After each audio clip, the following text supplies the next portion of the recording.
Good morning, good evening, good afternoon, and remember, Context is Everything Media Network founder and CEO John Michael is watching a television program, my favorite television program that I've seen 20 times. Upon my 21st viewing, which is happening right now, I'm watching and I am cataloging the things that have stuck out to me as interesting details, and I'm trying to find patterns throughout the show. This is not a spoiler. What this is a watching companion. As you watch the show, or if you've already watched the show, you can watch these supplemental commentaries for each episode.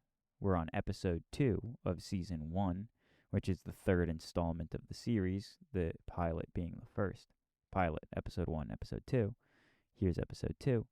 And the first moment that I noted that I appreciate is this. Brie and butter. Brie and butter at 2 minutes and 45 seconds. Now, what this is a scene with the Horns. So you're getting introduced to Ben Horn and now his brother, Jerry Horn.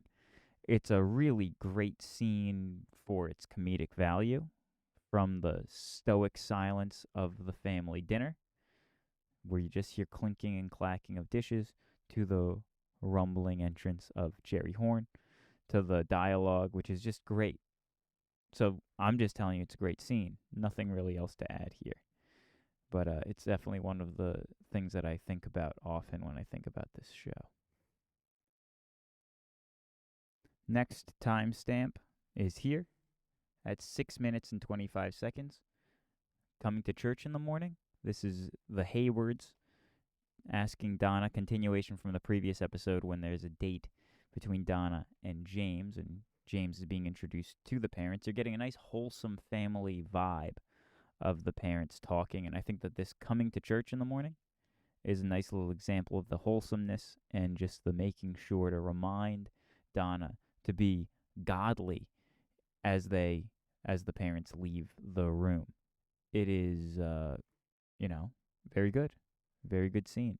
And it just further develops. You'll notice like a tonal change.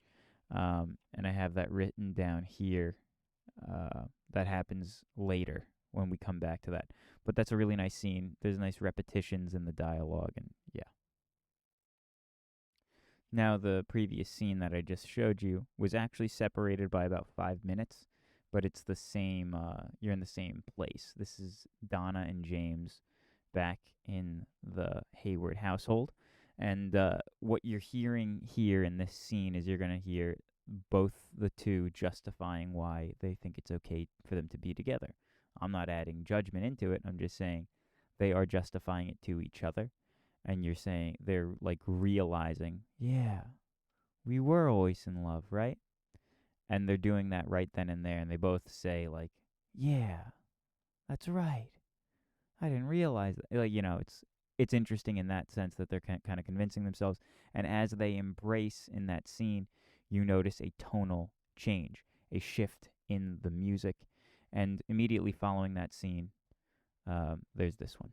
And now you have Dale Cooper answering the phone and predicting the phone call by tooting on the whistle, which is just a sign of the man's intuition, which is one of his character traits, that he has this strange, almost astral intuition that you'll see more in a minute.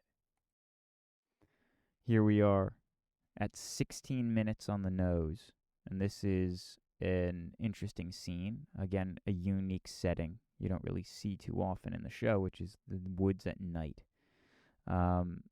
This is Bobby and Mike picking up drugs and exchanging money with Leo Johnson. And you're getting more and more of the character of all these individuals, the scared aspect and the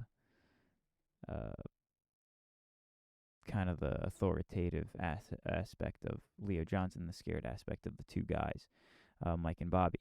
The interesting thing about this scene is there is an irony that occurs in this scene when Leo Johnson confronts Bobby with his personal troubles, and this irony is something that will be further discussed later.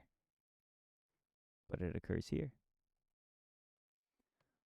Another unique setting in the series outside in a park. This is the Tibet scene, a classic, where Dale Cooper explains that he has an interest in Tibet and their plight, and explains an intuition technique that he has developed for decision making, which is something to do with throwing and letting the spirit guide his answers by way of where the rock lands in his throw, whatever. You'll see the show, you'll see what I'm talking about.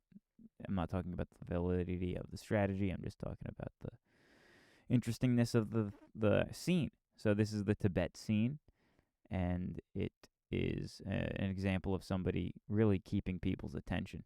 And it's just a very charming scene in a lot of ways.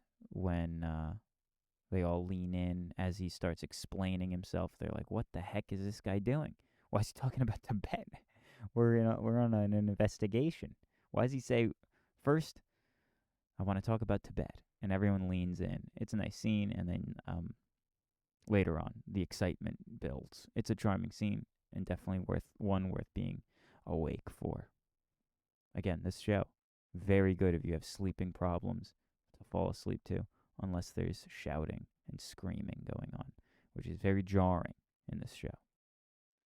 One of the great character building scenes in the show, here, introduction, nobody's perfect, where Dale Cooper is talking to Sheriff Truman about, you're about to meet somebody who's not very pleasant to talk to and who's going to insult you, which does happen, and the scene is excellent and worth rewatching for the subtleties that go on in it. The subtlety being Dale Cooper being amused by what's happening in front of him. And it's just a good scene to watch because you say, wow, what a nice bit of acting and everything. A lot going on. Very good. Here we're at 35 minutes and 3 seconds. 35 minutes and 3 seconds, completely silent. So Nadine Hurley goes over to demonstrate the silent drape runners. The way that this is shot, just look at the way the shadow is cast behind her, gives this kind of like a great shadow that's overlooking this woman's life, which is definitely what is being communicated, because there is a great shadow overlooking this woman's life. And it's a nice little scene you have there. Beautiful forests. Here, we're here. 40 minutes and 45 seconds. Recycled from the international pilot. We have the dream sequence, one of the famous dream sequences from the show, iconic. This is recycled from the international pilot. This is a scene. What you're about to see is more a waking scene with Mike, the one-armed man, speaking. This is a scene that happens in what appears to be reality in the international pilot, and they reuse it as a dream sequence here. A little Easter egg for the folks back home.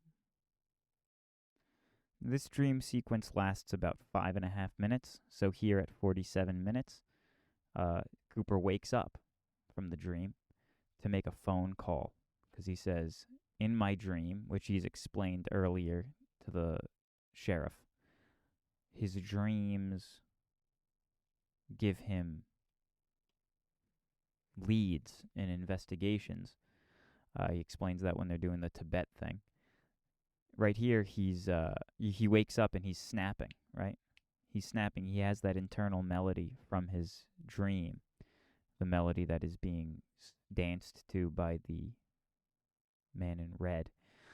And that's the episode. He was dreaming a melody. He remembers the melody upon waking.